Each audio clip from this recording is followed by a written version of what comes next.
Today on the Ancestral Findings Podcast. The 1890 U.S. federal census is not available for genealogists to use, thanks to it being destroyed in a fire in the 1930s. This does not mean that all useful genealogical information between the 1880 and 1900 censuses is lost.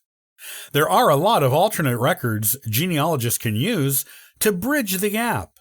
Maps are one of them. This is how to use them to improve your 1890s genealogy research.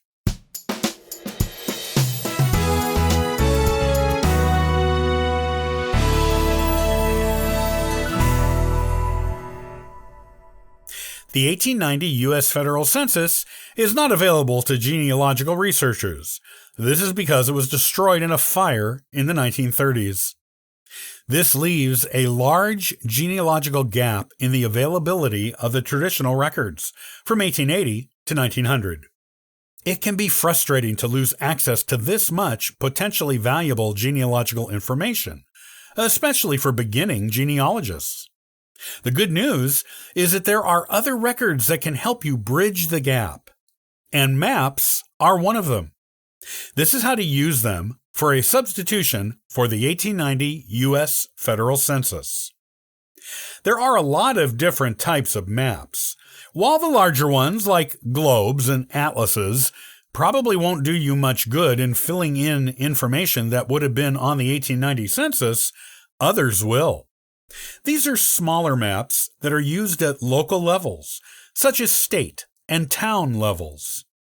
What are some of the useful types of maps for a genealogist looking to bridge the gap left by the 1890 U.S. federal census?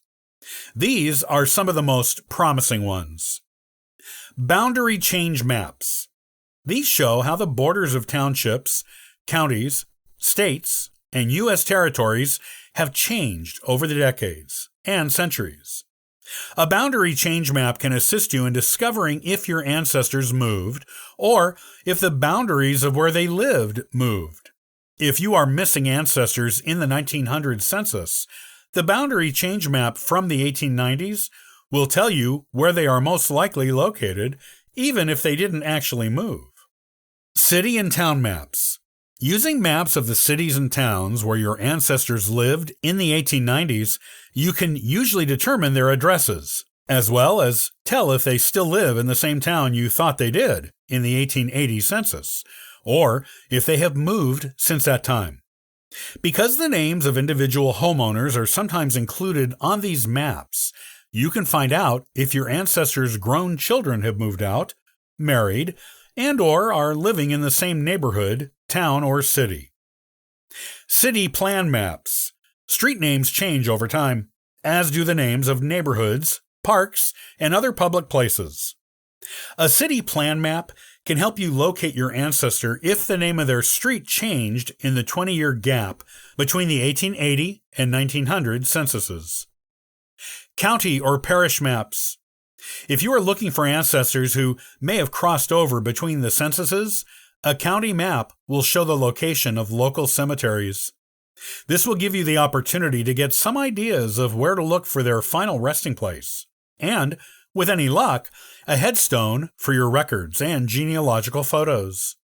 If the date of death is between the 1880 and 1900 censuses, you will be able to find the exact date of crossing over on the headstone if you know where to look for the stone in the first place.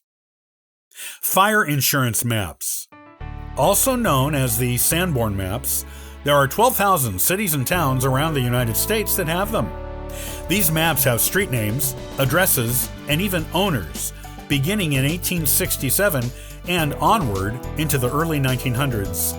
These are a classic map source for genealogists to use.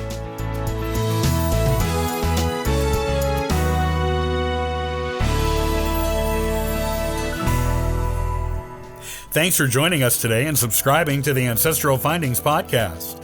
You can check out ancestralfindings.com for additional free genealogy resources and weekly giveaways. Happy searching!